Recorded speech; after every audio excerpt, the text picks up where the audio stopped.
Okay. Hi, Lindsay. Thank you so much for hanging out with me this morning. I'm so excited to finally be doing this with you. I can't believe we did it. And like on a whim, we've been trying to do this for, I don't even know, a couple of months at least. Just trying to figure out when we wanted to sit down and talk about both of our experiences and know how, or let our followers and our listeners know um, how we can help them because there Mhm. are so many women out there that need both of us in their corner. Yep, it's true. And one of my favorite things is, it's easy to go search for information. It's hard to find practical help and to know what to do. And I think for my journey, and I know yours too, we would have really benefited from having somebody on that physical end and someone on that emotional end, right? For the whole body. And this whole time, I'm kind of sending people to you and you're kind of sending people to me. And we're kind of thinking about knowing how we can work together to help women in the way we needed help. And then we're both so busy helping women that we're having a hard time connecting. So this was a small miracle. Absolutely, I agree with you. So why don't we start? Why don't you talk a little bit about what you do and how you help women? And why don't you describe to people how we met? Okay. So I call it weird. Okay. So it's catching steam now. Tapping is catching steam. We kind of say it's about 10 years behind acupuncture as far as awareness goes. Really, once I start doing this, everyone's like, oh, yeah, I think I've seen that or seen some videos. And I kind of stand by it. It is weird. It does seem weird. It looks weird. I've thought that from the beginning. But what's especially weird is that it has such a strong physiological impact on the actual body that it is healing things that other things aren't healing. It's providing, you and I have talked about the epidemic of people being medicated, right? Antidepressants, anti-anxiety meds. Maybe there's a time, a place, and a season, but when the root of the anxiety or the depression, which are just human emotions, they're just normal human emotions that we all have, are addressed, those meds don't have a place or a purpose anymore. And so tapping really in a nutshell is accessing the body's energy meridian system, which ancient Chinese medicine has known all along, and we're just late to the game.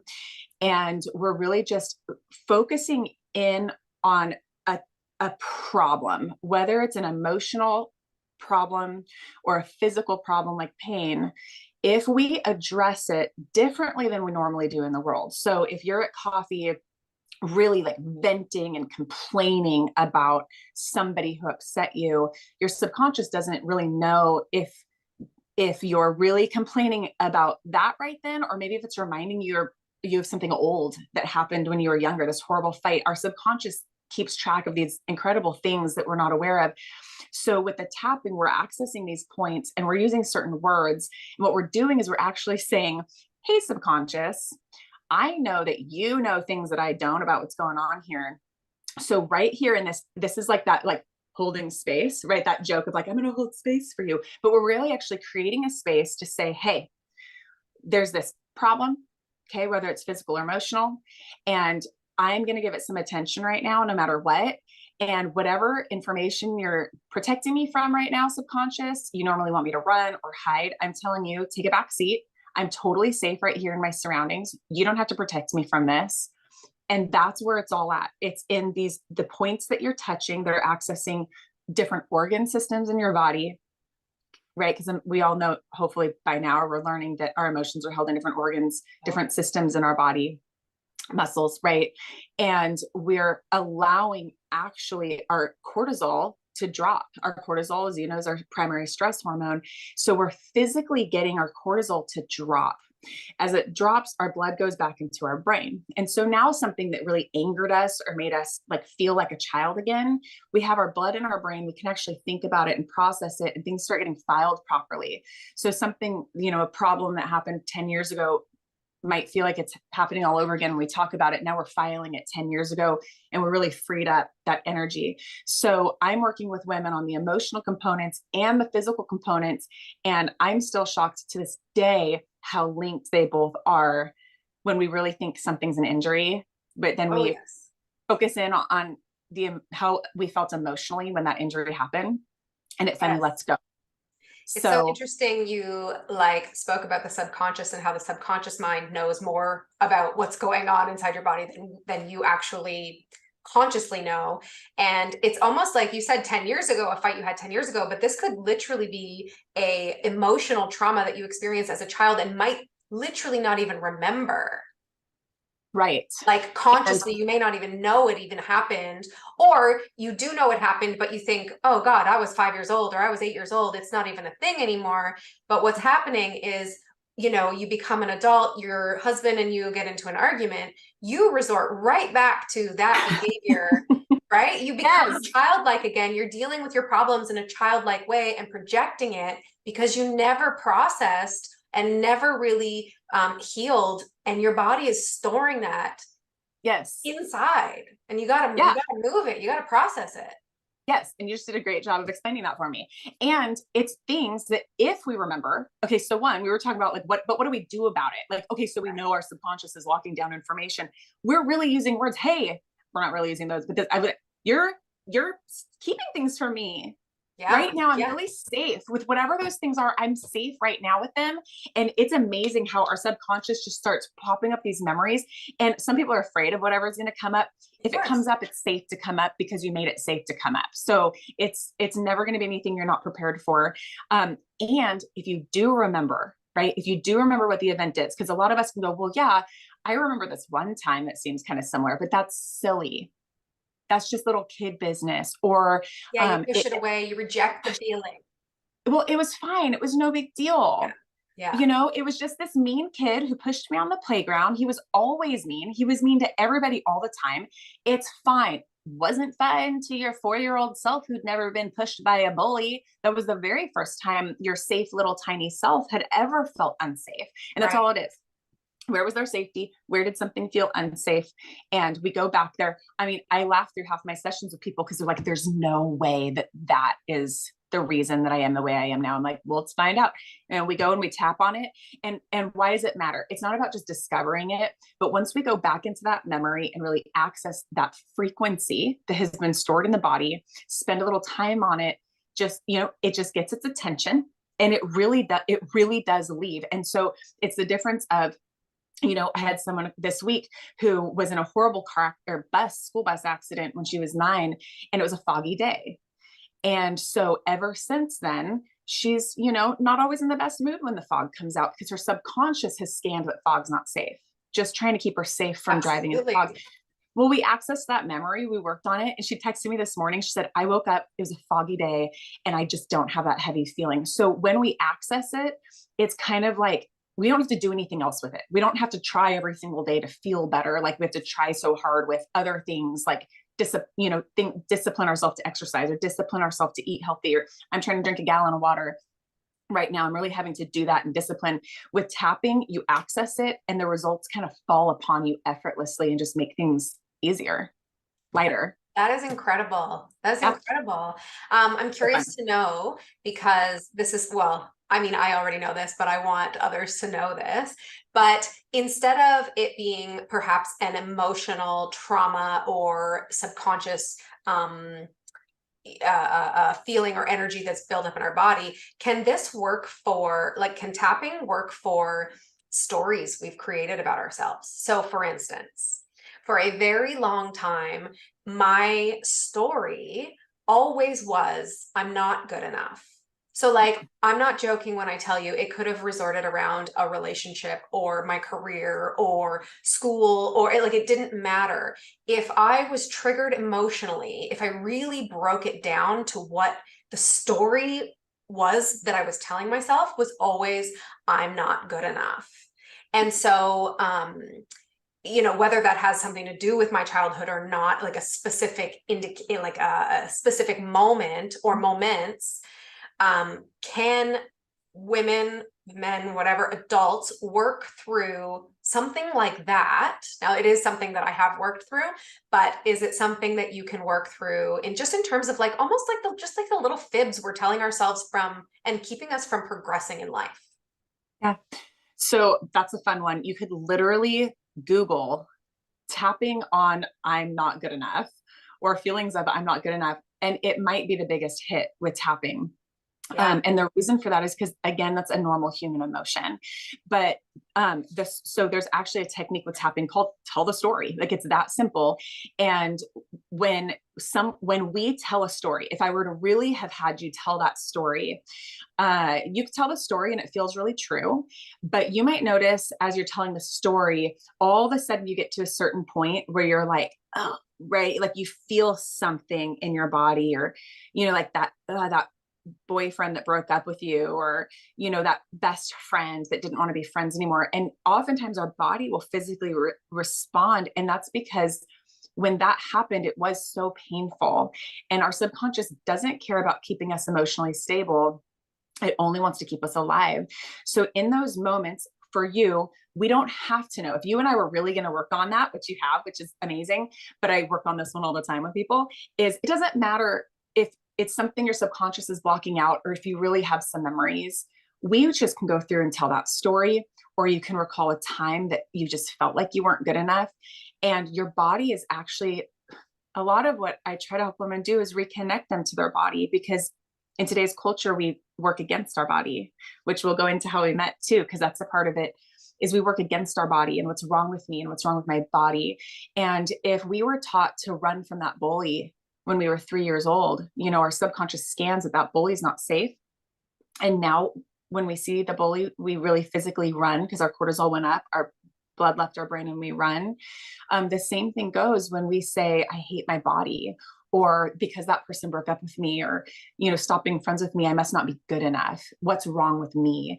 And that internal dialogue, we hear that it matters, but the reason it matters is because our subconscious is just saying, give me information on how to keep you alive. And so if we now are the problem and we are the bully, It makes me so sad. Yeah. it's so sad, because our body is going to behave. It's going to act like our body is the problem. It's going to act like we are the problem, and it's going to start rejecting us, which is where autoimmune disease, that's what I see, is there's a lot of self-rejection in there. And that's not to shame anybody. But there's a lot of self-rejection in there, though you would understand better than I do how the body is actually working with something like autoimmune disease. And it is like the body is attacking itself, right? Very much so, yes. Yeah, and it's a lot of the things that we say to ourselves. And so with tapping, one of my favorite things is, I could have asked you, Michelle, do you know that you're good enough? Right? Do you know that? And consciously, I could say yes. Absolutely. Yeah. It's the same stuff your mom or dad would say, or a best friend. Do you feel good enough? No, like 100% no. Yeah. So with tapping, we get to do what no one else lets us do. And we get to actually sit in the feeling. This is where it gets uncomfortable for people, because we've been taught to manifest money and manifest a partner, and happiness. Yeah. Right. And so I'm here to deconstruct all that. And what we're really doing is saying, I really don't feel good enough. And it's a space to really access. It's a real frequency. It's a real feeling. It's real energy in our body, and really give permission. But what we're also doing is accepting the human part of us. Accepting, that is the word, right? Right? Because we'll say, I love and accept myself, but I don't love and accept myself, especially if I don't feel good enough. No, could you love and accept the part that is aware of your feelings? Can you love and accept the part of you that knows you don't feel good enough, but that you feel like that's wrong? Can you accept the part of you that believes there might be another version of you who could actually feel good enough? That's what we're accepting. And that's that magic connection with tapping, is even though I'm feeling this way, I don't feel good enough because of this story that is a true, accurate story, or a story we've written. I am accepting this human emotion inside my body, and I'm safe to sit with it right now. And that's where it happens. It unlocks, it moves, our mind reconnects with our body. Suddenly we're not the enemy anymore. We're our healer and our best friend. And so again, it's just acknowledging it, it unlocks it, and boom, some people go, I don't know why, but I actually kind of just feel like just me as I am, I'm good enough. And it's not hypnotism. People get these real results of like, I didn't feel good enough, and somehow I do now. But we broke through those frequencies and energies that were really just lies from our past attached to a certain season or story. And we've had so many different stories since then of evidence that we are so good at being who we were designed to be. And I always say it's like wringing out a sponge.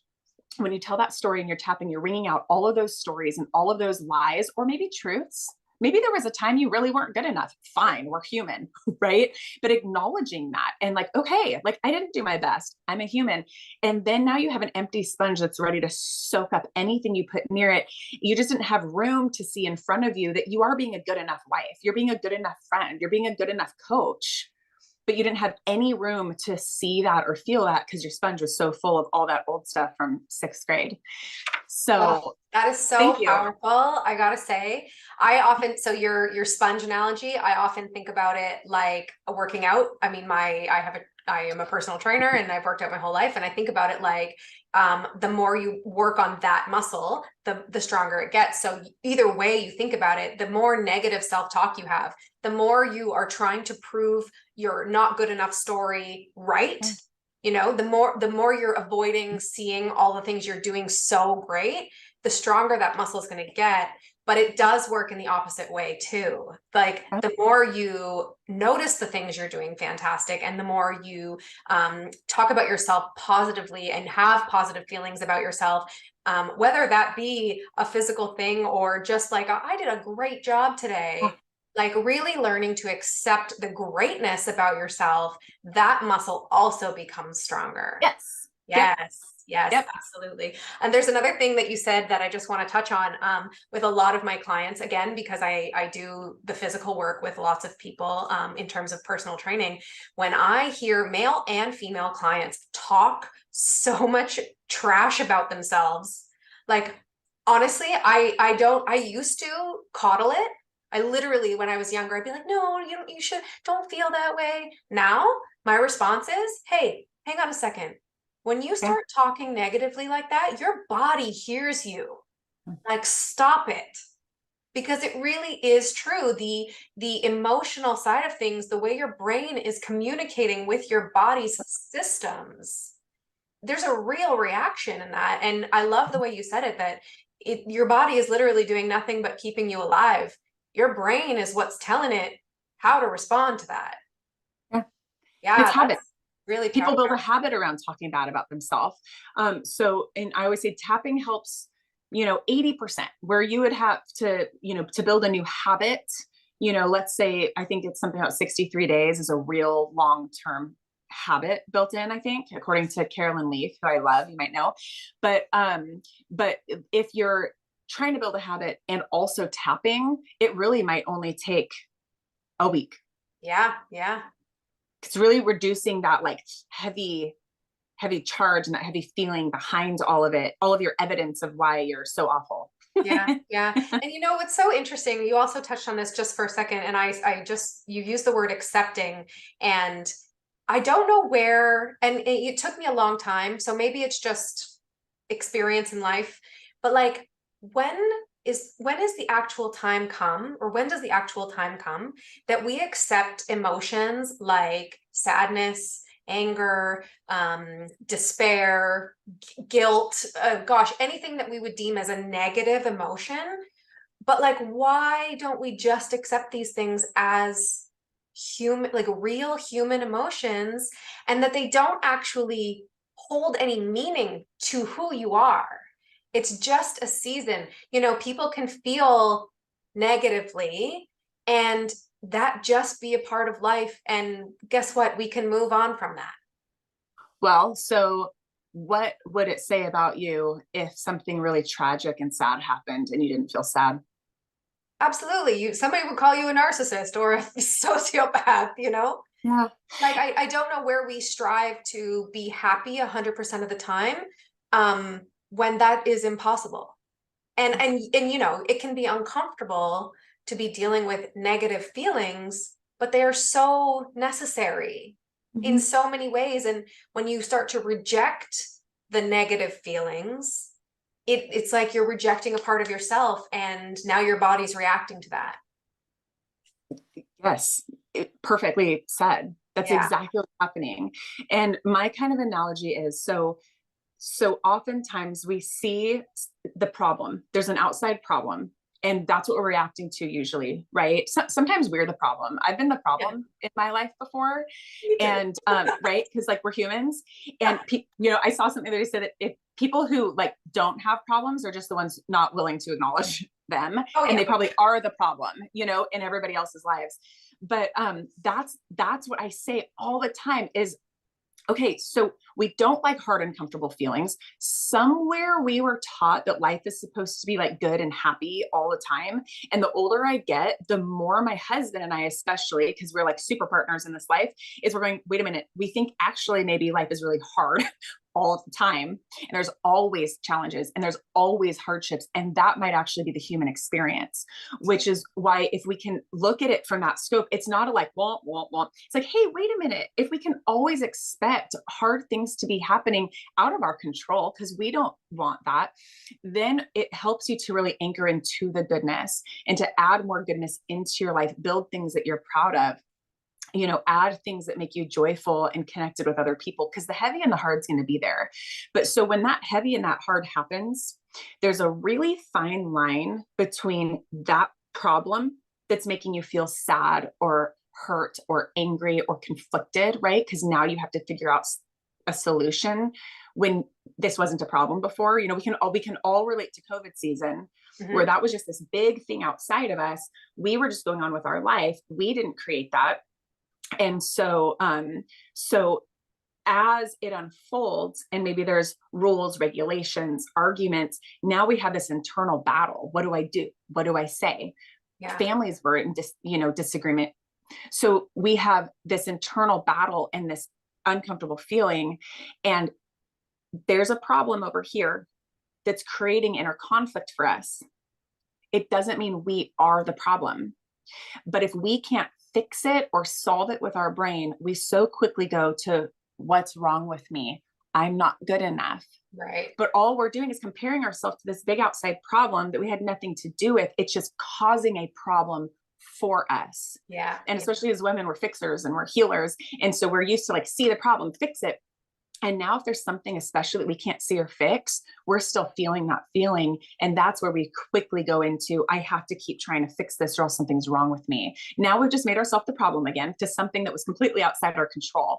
So that acceptance piece is, and I have my girls say this all the time, and I think it's the quickest way to tapping, working on anything is, even though I feel so conflicted about this argument my two best friends are having, I deeply and completely accept how I feel about it. That's what we're doing with that. I accept myself. What is yourself in that? Myself is, I love these two people. I really care about them. We have very close relationships. I honor both of them. And when I see them in conflict, it hurts me because I love them so much. So then we're just accepting, right? It helps us accept the problem. Those are two people in the world with human emotions. So now I'm accepting the human nature of me that can see two people I love in conflict and just want to fix it. Yeah. Yeah. And that right there is often enough to go, I can't fix it. It's not my problem. Yeah. I also think it provides you with more empathy when you can accept emotions within yourself. When you're in conflict with your child or your husband or whoever, your partner, etc., and they're coming at you, you can go, but yeah, hold on a second. I get that you're so angry, but it's not going to trigger me because I accept that you have a feeling about this. Yes. Yeah. Yeah. And that we're having an actual disagreement face to face that's heated. And, I accept that we're willing to do this together instead of walking away and slamming doors. Yeah. Yeah. So it's amazing. That's powerful. And I love it. And I have been sending you people, and you are actually in one of my worksheets that I send out to everybody. The link to your Instagram account is always there. And I always recommend the EFT tapping with you because I know how healing it really is. And I stress in my work that the physical stuff will not heal without the emotional aspect. It will not happen. Right. In my own journey through healing, it was painful and it was uncomfortable, and, you know, really having to look in the mirror ultimately was a struggle. But until I learned to accept, stopped rejecting myself, and really truly learned to love myself, the physical stuff didn't come. Yeah. And vice versa. Yeah. Yeah. Right. So let's talk about you and some of that journey and what you do and why you do it, Yeah. because it's so connected. You know, you said you really couldn't have moved through the physical. There's those clogs that happen in the system, in our body system. And when we acknowledge the emotional stuff, and let me say this too, for anybody who might listen to this, it's like, I don't want to feel emotions. I hate talking about, I saw a therapist for 15 years and all I did was talk about my emotions and nothing got it. In a whole tapping session, I do not need to know anything about anyone's life. That's the cool thing, because it's just about you and that feeling. And as long as you can sit and feel it, I can hold that for you and I can guide you through it. I don't have to know details. That's the beautiful thing, is nobody really has to. You can cry about it if you want to, you know, definitely emotions are important. But I've got some girls who say, I don't want to sit in these emotions. It's okay. Well, what is it you want to, you know, do you know what you want to work on? Yes. Okay. Can you think about it? Yes. When you think about it, can you feel it anywhere in your body? Yes. My shoulders tense up. Great. Now we're just talking about their tense shoulders, their heavy shoulders. Oh, their shoulders feel like they're carrying the weight of the world. Is what you're thinking about, does it have anything to do with feeling like you're carrying the weight of the world? Oh my gosh, yes, it's exactly like that. Great. So now they are tapping on this physical sensation in their body, which is much safer and more comfortable for them than the emotional, maybe trauma they've been through, unfortunately, with a lot of talking or talk therapy, which there's a time and place for, and using their shoulders and that heaviness to acknowledge the emotional components, and the emotional stuff will shift. So that's one of the things that's so beautiful, is that anybody who really doesn't want to touch the emotional doesn't really have to, at least not verbally with me. Yeah. So That's really, really fantastic. It's not important. easy to sort of rehash, you know, emotions from a really traumatic time in your life, but recognizing the physical that happens when you are sort of thinking about it is an interesting way to sort of release it. That's amazing. All the time. Yeah, I also love, and we touched on it just before we started recording, but I also love that you offered or offer a solution for people, because oftentimes talk therapy doesn't offer a solution. It gives you a great outlet, you know, gives you unbiased perspective, generally, I hope. Gosh, I hope. But yeah, it doesn't always offer the solution to move forward, the solution to let go, the solution to accept. And I've been in talk therapy for a number of years, and it took me 6 different therapists to actually find somebody who spent time with real tools that I could leave with to like actually process some emotional trauma.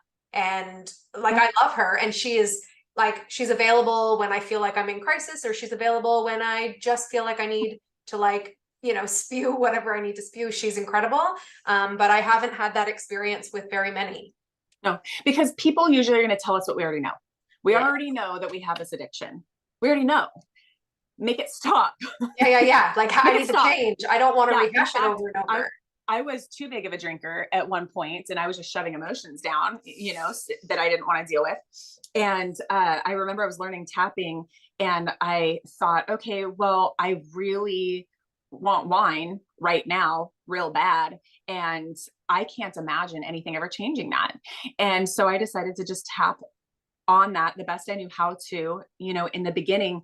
And it was interesting. I think I ended up forgetting what I was tapping on about 60, 90 seconds later.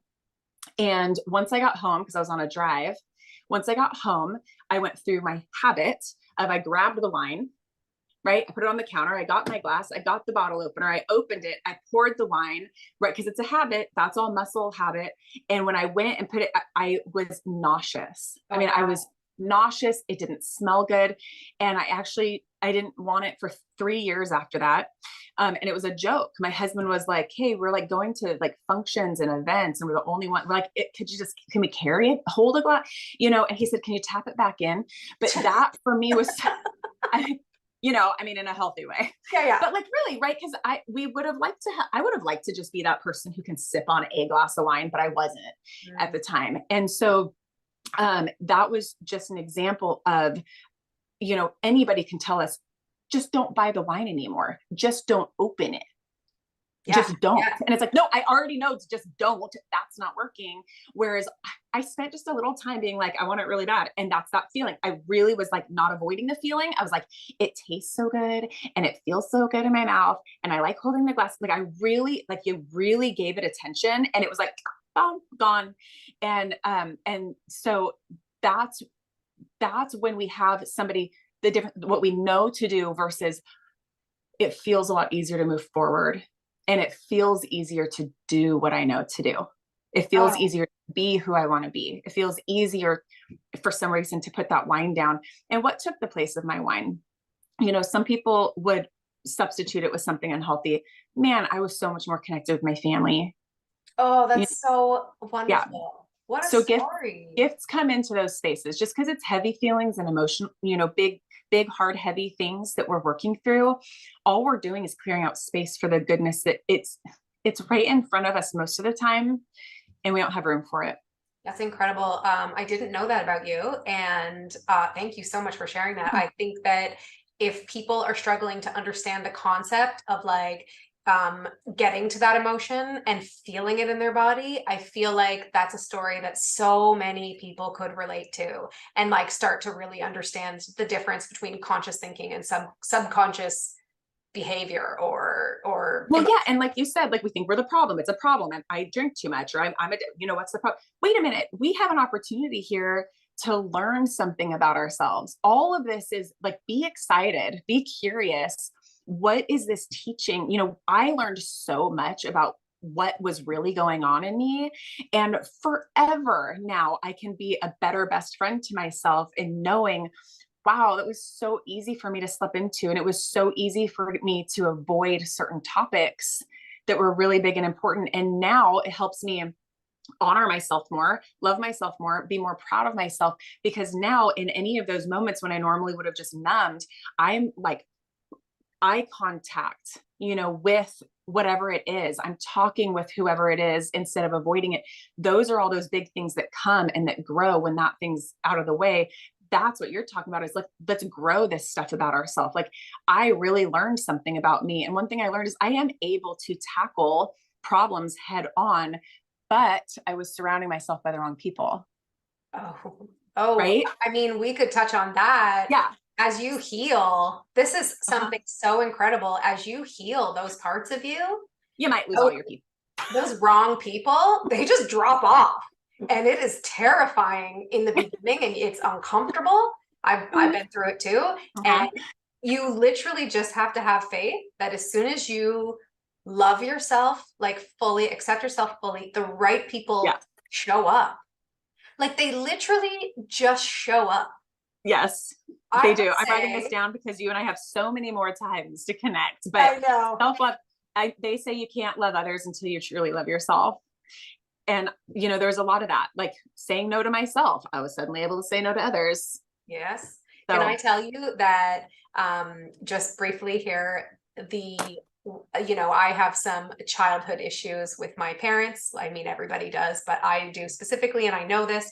And the type of men that I would choose growing up in like my high school, into university, into my young adulthood and whatnot, were always, and we've touched on it personally, you and I before, were always the most narcissistic, verbally and emotionally abusive, and they always made me feel not good enough. I always felt like I had to beg for them to love me. I had to beg for them, obviously not like on my knees begging, but like always felt like I had to go above and beyond even my comfort level, not just almost like disregard my own feelings, disregard my own self-respect to make this person just treat me like decently. You know what I mean? Like not even like for them to go above and beyond for me, just to like not be fighting or like, whatever. And when I ended my last relationship, I could see myself going down the same path again. I like kind of like, you snap out of that world and then all of a sudden you're like, I'm on a date with a guy just like this. But I was way more conscious about it. I was at that point doing the work, doing the emotional work, spending time with myself, not just jumping into another relationship, definitely dating, wanting to see like the world and what I was missing for 7 years and whatnot, which I felt was okay. But it truly was not until I finally found a place of comfort in myself with nobody else, realizing that, my God, I do not need to beg somebody to love me. It wasn't until then that my now husband, who I have known for 10 years, showed up in my life as a romantic partner. And it was, I'm not kidding you, within 6 months, we both just kind of looked at each other and were like, this is for real. And he's like, this is for real. We've now been together just about 3 years. And like literally every day he's my best friend. There is no, I can say to him, I'm just not feeling it today. Like whatever that might be. I'm having a down day. I'm not feeling great, whatever. And he'll just look at me and go, how can I make it better for you? Is there anything I can do? Like, it's just, there's no chaos. There's no begging. We're both just individual people wanting to make each other's lives better, not trying to make it worse. And I wholeheartedly believe that he would not have come into my life in this capacity if I didn't do the work. If I didn't do that. You would still be just blowing through narcissists, or you would have children with one right now. Oh my God. Yeah. And then be divorced ultimately. And you'd be like a lot of my clients who are now in court fighting for their own children to be with them.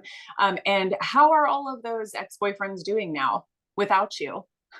Well, right? To be completely honest with you, I don't know, but they're probably just on to the next girl who's begging them to love them. Exactly. Yeah. Like you couldn't fix them. And that's that part. It's like, but I could fix them, or I could, if only I was better, if only I was good enough.